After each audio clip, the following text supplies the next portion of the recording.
Hey guys, this is Victoria, and this is going to be the last video I ever make telling you how involved I am with the Woodstock Fruit Festival, because I've made other videos but people don't seem to get it. Okay, the Woodstock Fruit Festival has nothing to do with me. I am married to a man that puts it on. That's where it ends. I'm in Hawaii right now, and the Fruit Festival is actually going on right now as I speak. So the reason why I'm talking in this tone is because I feel like people are just so thick-headed that they just don't get anything. So I'm just gonna have to spell it out like you're 3 years old. Because there are times that I look at comments and I'm like, they literally are attacking me. That's like your spouse making a Christmas party or Hanukkah party or Kwanzaa party, because God forbid anybody's left out in what I'm telling you. And the spouse gets blamed for something that happens at this party. That's how involved I am in the Woodstock Fruit Festival. I married my husband about 18 years ago, and about 10 years ago, or whatever it was, maybe 7 years ago, he decided to put on a fruit festival. And I wasn't all for it because it was a very risky move. It was our money that we saved up, and it was going towards a fruit festival. Pretty risky, but he wanted to do something good for the world. So he did it. And I also was on board after I went to the first fruit festival, and I saw so many people so thankful and grateful for making this event. Okay, I am not involved at all. Not one decision is made because of me. I am not even participating in any way. I never gave a class at the Woodstock Fruit Festival. The most I did was that I led a support group. That was it. That was it. That was my whole involvement. And I was in the talent show as a stand-up comic. That's it. I did nothing else to participate in this whole entire event. And the fact that anybody thinks that it's me, do I support it? Yeah, I support it. I think it's a great thing. I think it's amazing. And as far as it being nonprofit, that means that the Woodstock Fruit Festival takes the money that they make and they put it back into the festival for the next time. Now, when the festival does well, I don't even take credit for that. People were thanking me left and right at the Woodstock Fruit Festival all these years, and I kept saying, I didn't do anything. I literally would say that. You ask anybody that's asked me, ask anybody who attended who said thank you to me, if you're friends with them, go tell them what I answered. My reply was always, I didn't do anything. Maybe they don't believe me, but it's true, I didn't do anything. In fact, I don't lift a finger at one of these things because I go as a guest. That's it. That's the one thing that I have is that I'm paid for. That's it, because I'm married to the man putting it on. But I have no involvement. It is seriously like him having a party at work and then something goes wrong there and then I'm blamed for it. How on earth is that even okay? I don't know what kind of relationships you guys have, but in my world, I do what I want, my husband does what he wants, and we either support each other or we don't. I'll be the first one to say if he's doing something wrong, but sometimes I really do think that he's doing something right. In this case, with the Fruit Festival, getting rid of somebody that's been bashing you, and I do say bashing because I really do believe now that I'm reading the comments that this guy John Kohler has written after the fact. He's writing, I can't wait to go to Costa Rica where they have better fruit there. So that to me tells me alone that he's completely, bashing, and he was totally intentional in the first place. That's first off.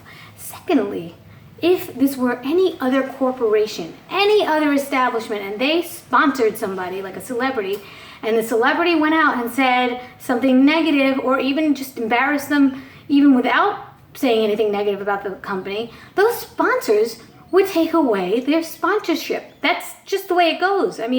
Sorry if you don't understand business, but that's the way it goes. Now, John Kohler has been paid generously every single year. Why wouldn't he take that money and put it towards a better festival? Why doesn't he put on his own festival if he's so great at it? Why would he cry? Why would he cry if the festival was bad? Why would so many people return if the festival was bad? Yeah, of course you're going to have people with drama and people that don't want to come again, and maybe they're done with it. Who cares? The point is that new people want to come and they want to try it out. A lot of people healed because of the festival. A lot of people met their spouse because of the festival. A lot of people met friends for life because of the festival. There are a lot of positive things that come out of this festival. Now, if you want to extract all the bad, that's up to you. But the only people that were ever banned, seriously banned, was either a stalker for Christina and some guy that was streaking like in the middle of the night, naked. Like he was literally like walking around naked. He was very disturbed. That's actually a threat. Anybody who threatens the festival is banned. John Kohler was welcome. Durian Rider, welcome. Freely, welcome. Just couldn't speak. It didn't jive with the status of the festival. And at the time, it didn't jive with Durian Rider and Freely, but they were never, ever, ever banned. That is a lie. That was clickbait. Okay? They were never banned from a festival. They chose not to go because they didn't get what they wanted. There's a big difference. Very big difference. Now again, I do support the festival because in spirit, I support it. I support my husband. I will say that. That has nothing to do with me being involved in it. The fact that Nick Avocado said anything badly about me is amazing because I wasn't even part of it. And for him to say anything negative about me, not thanking him for playing a violin that he volunteered to do at a wedding that I just met him at for the very first time in my life. I met him at the Woodstock Fruit Festival. And this guy sang praises about the festival, and then years later he comes back and starts bashing me. That's not a drama queen? I don't know what is. What is? If that's not drama, I don't know what is. If that's not somebody that wants attention, I don't know what is. I did nothing wrong. I had no involvement in his life. I didn't even know he even knew my name. That is the truth. I met him once. And it was clearly not even a memorable meeting because he wasn't really that nice. He kept giving me dirty looks and I was like, why is this guy so standoffish? That's exactly what I said to myself. Anyway, I did compliment him on his violin work, which is even funny, and that's when he gave me a very nasty look. But now it all comes together. Now it all makes sense. So people have whatever they want in their mind, and that's fine. But, you could say what you want. John Kohler didn't look at his emails. There were notices telling him in his email, you snooze, you lose, for lack of a better cliche, but that's the truth in the world. He didn't find his emails, he didn't look, and he got penalized for it. Could he have turned it around? I don't know. That is not for me to say. I am not part of administration, and Michael is not the only person that made that decision. There are a board of directors that do it. And not only that, if you know John stayed at my house, and let me tell you something. He is a purist beyond purist, okay? So for him to judge fruit is kind of funny because I gave him a cup of water, and I'm not kidding you. The cup was made out of plastic, and he was like, no, I'm not going to drink. I'm like, so you'd rather go thirsty? He's like, I only drink from glass. Okay. All right.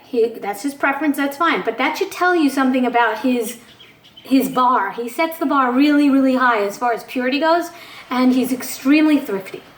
He bought a ton of pineapples for $5 from some, little place, and it was like a feed store, and he told me about it, and he literally made tons of pineapple juice. I had my friend Stephanie was home at the time. She was visiting me at the time. She will vouch for this. And he literally made all that pineapple juice, left it all sticky and gross, whatever, on my counter. That's another story. But he did that, and I'm like, why do you have to make all of this juice now? He's like, because I'm leaving soon, and I can't take these pineapples with me. And I was like, God forbid he should leave me a pineapple for a dime that he bought it for. I mean, I did have him stay here while Michael wasn't even here. Okay, so I thought that was really nice of me. Does he mention any of the generosity about that? Probably not going to. No, probably won't mention that. But he knows how to cry on camera for everybody to feel like they're being tugged at by their heartstrings. You want to be misled? Be misled. Do whatever you want. I'm not trying to bash him. I'm just telling you the truth. And I was never going to ever bring him up ever in my lifetime because I wasn't a huge fan of his. But Woodstock Fruit Festival kind of put this guy on the map. Let me tell you something. Not many people knew about John Kohler till the Woodstock Fruit Festival anyway. So you're welcome, John. That's the truth. And I say you're welcome because I kind of discovered him and told Michael about him. Okay? That was my involvement. I literally gave Michael some advice. That's it. Michael doesn't have to take my advice, and he does if he wants to. Okay? So you guys could say whatever you want, but this is the last and only final time I'm ever going to talk about the Woodstock Fruit Festival and my involvement. Could I have an opinion about the festival? Yeah, just as much as you can. You probably have more involvement than I do. You're paying customers. Then you definitely have more than I do. I just sit back here in New York, in Hawaii, while it's going on in New York. That's it. So what part don't you understand? And I'm talking to the people that really don't get it. I'm not talking to the people that get it, because those people, they get it. And to that, I thank you. And if I disagree with a comment and I want to maybe block somebody, you know what? That's my right. And, you know, I don't think anybody else wants on their wall or their page some negative, horrible, creepy comments and, you know, trolls on their page. So why don't you bark up somebody else's? Or why don't you make a YouTube channel? Or, you know, the ones that are really trolling, that's the funny part. They don't even have any followers. So it's like they're criticizing my video, but then they're not even making a video for themselves to have other people criticize them. I dare them. In fact, I challenge them. And if you're one of those trolls, I challenge you. And also, I challenge you to put on a festival as big as and as great as the Woodstock Fruit Festival. You probably couldn't do it. There is so much work and money involved in this thing. You have no idea. It is an ongoing thing. All year round it's being worked on. All year round by a whole staff of people that get paid all year round. Bet you didn't know that. But you should know that, because you should do your research before you start trolling and insulting people. Now, you could do what you want, but I'll block you and kick you off my page. But I'll tell you this. I could, you know, take some controversy and I could take some hits once in a while. But if it gets out of hand, you're out of here. I don't need you. And you guys are not the only people that will watch my videos. This is not just a fruit community. It's not just a vegan community. Let me tell you something about the vegans, okay? Vegans have done more threatening to human beings than anybody else on the planet. Michael and I have gotten death threats from vegans. Yeah, vegans. What does that tell you? There's a disconnect going on. There's something wrong with that. I'd rather spend so much more time with a meat-eating person that's so nice than a vegan that's so messed up. Death threats? Really? People that want us dead? Yeah. Vegans made those comments. I'm sorry to other vegans that are really good people, but I gotta say, they are kind of ruining it for the group. I no longer call myself a vegan. Whether or not I eat an animal product or not, I will not call myself a vegan anymore. I just won't. I just won't. And you can like it or not like it. I don't care. I get nothing out of this. I want to inspire with my videos, and that's where we'll leave it. We're leaving it at that. That's it. Okay? You can watch my Snapchat to see if I'm really in Hawaii. I really am in Hawaii while the New York Woodstock Fruit Festival is going on. Okay? That's my involvement. 0. Take care, everyone.